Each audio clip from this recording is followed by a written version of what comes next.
আসসালামু আলাইকুম বন্ধুরা, দেখেন নদীতে কাজ চলছে। আমাদের ব্রহ্মপুত্র নদীতে দেখেন কাজ চলছে। মনে হয় নদী আর ভাঙবে না, এখানে থেমে যাবে। সরকারে ভালো করে কাজ করছে আমাদের জন্য, এটা বহুত ভাগ্যের বিষয়। এই দেখেন জেসিবি,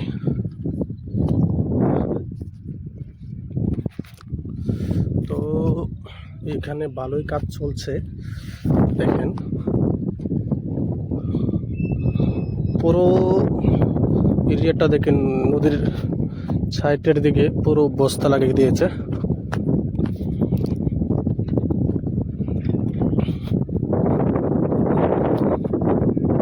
এই পাশে দেখেন মানুষে সবজি ক্ষেত করছে সেদিকে, আর এদিকে দেখেন এদিকে কাজ করছে মহিলারা। এখানে কেন আসলো ভাই? চলুন আমি সেই দিকে যাই, সেদিকে যেয়ে তারপরে আপনাদেরকে দেখাবো কি কিরকম কাজ চলছে আমাদের ব্রহ্মপুত্র নদীর কাছারে। নদীর কাজ কিরকম চলছে, চলুন আমরা সামনের দিকে যাই, কি কাজ চলছে জেসিবি নিয়ে সেটা দেখে আসি। দেখেন মাটি কাটার কাজ চলছে, সেদিকে এদিক দিয়ে কাটে সেদিকে নিয়ে যাবে মনে হয়। একদিকে কাটে এই দূরে, বহুত দূরে নিয়ে যায় মাটি ফালানোর জন্য নদীর ঘাটে। এই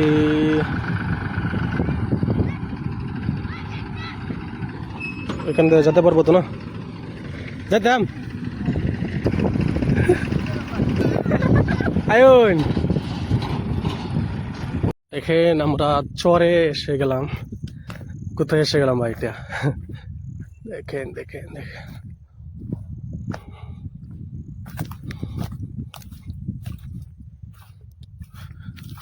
এই গাছগুলাকে চিনেন? এইগুলাকে আমরা বলি মজ্জা।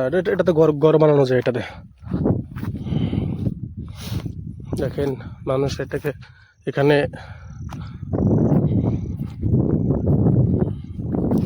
ক্ষেত করবার জন্য এটাকে এরকম ভাবে হাল মারেছে এটাকে।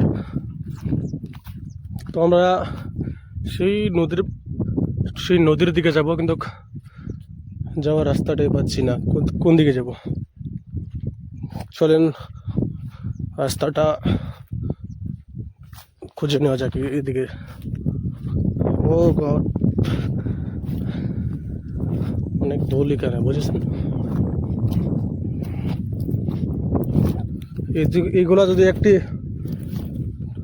পায়ে লাগে যায় না, ইনফেকশন হবে ভাই। এটা কোন জায়গায় এসে গেলাম? এটা হলো নতুন চর, এখানে ঘর বানানো হয়নি এখনো। তো যেমন তেমন ভাবে এটাকে পার করিয়ে আসলাম, কিন্তু আমার দেখেন পায়ের অবস্থাটা নাই ভাই, স্যান্ডেলের অবস্থা নাই।